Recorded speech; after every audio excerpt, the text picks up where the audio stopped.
Praise the Lord. യേശുക്രിസ്തുവിന്റെ നാമത്തിലുള്ള സ്നേഹം നിർത്തെ എല്ലാ ദൈവം അറിയിക്കുന്നു. അനുഗ്രഹിക്കപ്പെട്ട ദിവസം ദൈവങ്ങളുമായി ഷെയർ ചെയ്യാൻ എൻ്റെ ഹൃദയത്തിലേക്ക് കർത്താവ് തന്ന ഒരു ചിന്ത, ഈ ദിവസങ്ങളിൽ നമ്മളെല്ലാവരും വാഗ്ദത്തങ്ങൾ റിസീവ് ചെയ്യുവാനും അതിനുവേണ്ടി പ്രാർത്ഥിച്ചുകൊണ്ടിരിക്കുന്ന വ്യക്തിജീവിതങ്ങളാണല്ലേ. കർത്താവ് പലതരത്തിലുള്ള വാഗ്ദത്തങ്ങൾ നമ്മുടെ ജീവിതത്തിൽ തന്നിട്ടുണ്ട്. ഒന്ന്, നമുക്ക് ഭൗതികമായിട്ട് നമ്മളെ അനുഗ്രഹിച്ച് മാനിക്കാം, നല്ല ജോലി തരാം, നല്ല കുടുംബജീവിതം തരാം, ആത്മീയമായ രീതിയിൽ കർത്താവ് നമ്മളെ മാനിച്ച് ഉയർത്തും എന്ന് പറഞ്ഞ് പല പ്രോമിസുകളും നമ്മൾ റിസീവ് ചെയ്തിട്ട് എൻ്റെ പുറയിൽ പ്രാർത്ഥിച്ചുകൊണ്ടിരിക്കുന്നത് വ്യക്തിജീവിതങ്ങളാണല്ലേ. ഞാനായാലും നിങ്ങളായാലും ദൈവമക്കളെ, നമ്മൾ ആ പ്രാർത്ഥിച്ചുകൊണ്ടിരിക്കുന്ന കൂട്ടത്തിൽ തന്നെ ഈ ദിവസങ്ങളിൽ ആഗ്രഹിക്കേണ്ട ഒരു കാര്യമുണ്ട്. ദൈവസന്നിധിയിൽ അതിനായിട്ട് മുന്നോട്ട് ഇറങ്ങുവാനുള്ളൊരു ഹൃദയവും കൂടെ ദൈവസന്നിധി നമ്മൾ ചോദിച്ചു മേടിക്കണം. പക്ഷേ ഈ ദിവസങ്ങളിൽ നമ്മൾ എന്താ ചെയ്യുന്നത്? റിസ്ക് ഇല്ലാതെ കാര്യം സാധിക്കാൻ വേണ്ടി നോക്കുന്നുണ്ടെങ്കിൽ പിതാവ് ഒരിക്കൽ കൂടി ഓർമ്മിപ്പിക്കുന്നു, നമ്മൾ മുന്നോട്ട് ഇറങ്ങുവാൻ തൊക്കണം ദൈവം ആഗ്രഹിക്കുകയാണ്. നമ്മുടെ പ്രാർത്ഥനയുടെ ഫലമായിട്ട് ദൈവം നമുക്ക് വാഗ്ദത്തം നമ്മുടെ കരങ്ങളിൽ തരുക തന്നെ ചെയ്യും. അതിനേറ്റവും അനുഗ്രഹിക്കപ്പെട്ട ഒരു ഉദാഹരണം നോക്കുകയാണെങ്കിൽ നമുക്ക് യോശുവയെ പറ്റി നോക്കാം അല്ലേ. യോശുവ ആരായിരുന്നു? മോശയ്ക്ക് ശേഷം തൻ്റെ ജനത്തെ നയിക്കാൻ വേണ്ടി കർത്താവ് തെരഞ്ഞെടുത്തൊരു വ്യക്തിജീവിതമാണല്ലേ. ഈ യോശുവ വാഗ്ദത്ത നാട്ടിൽ തൻ്റെ ജനവുമായിട്ട് വാഗ്ദത്ത നാട്ടിലേക്ക് കടക്കുന്നതിന് മുമ്പായിട്ട് അവരുടെ മുന്നിലും ഒരു വലിയ പ്രതിസന്ധി ഉണ്ടായിരുന്നു, ഒരു റിസ്ക് ഉണ്ടായിരുന്നല്ലേ. അതെന്തുവാ?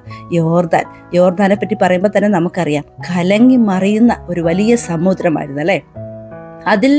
അത് താണ്ടിയാൽ മാത്രമേ, അതിനെ കവർ ചെയ്താൽ മാത്രമേ തങ്ങൾക്ക് വാഗ്ദത്തം ചെയ്ത കനാൻ ദേശത്തേക്ക് എത്തിച്ചേരാൻ തക്കോണം ഇടയാകത്തുള്ളൂ.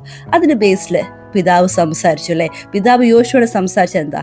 പുരോഹിതന്മാർ ഉള്ളംകാൽ ചവിട്ടുമ്പോൾ അത് രണ്ടായി പിരിയുമെന്ന് ദൈവം പറയുവാൻ തൊക്കണം ഇടയായി. അത് അതേപടി യോശുവയും പുരോഹിതന്മാരും അംഗീകരിച്ച് അതിന് മുന്നോട്ട് ഇറങ്ങുവാൻ തൊക്കണം ഇടയായി അല്ലേ. പുരോഹിതന്മാരെ ഉള്ളംകാൽ ചവിട്ടിയപ്പം ആ സമുദ്രം രണ്ടായിട്ട് പിരിഞ്ഞ് അവർ തങ്ങൾക്ക് വാഗ്ദത്തം തന്ന കനാദേശത്തേക്ക് എത്തിച്ചേരുവാൻ തക്കണം ഇടയല്ലേ.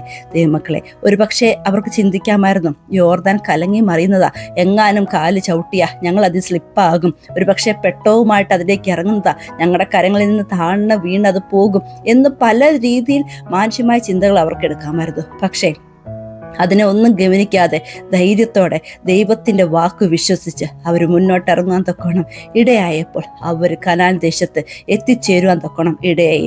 വാഗ്ദത്ത ദേശം ഒരു പ്രാപിക്കാൻ തൊക്കണം ഇടയായെങ്കിൽ ഈ ദിവസങ്ങളിൽ ദൈവമക്കളെ, ഞാനും നിങ്ങളും ദൈവം പറഞ്ഞ വാഗ്ദത്തിലേക്ക് കടക്കുവാൻ തൊക്കണം ഇടയാകുന്നതിന് ചില യോർദാനുകൾ എൻ്റെയും നിങ്ങളുടെ മുമ്പിലുണ്ട്.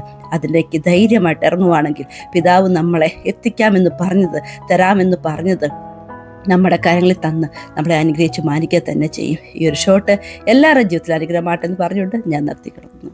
God bless you all.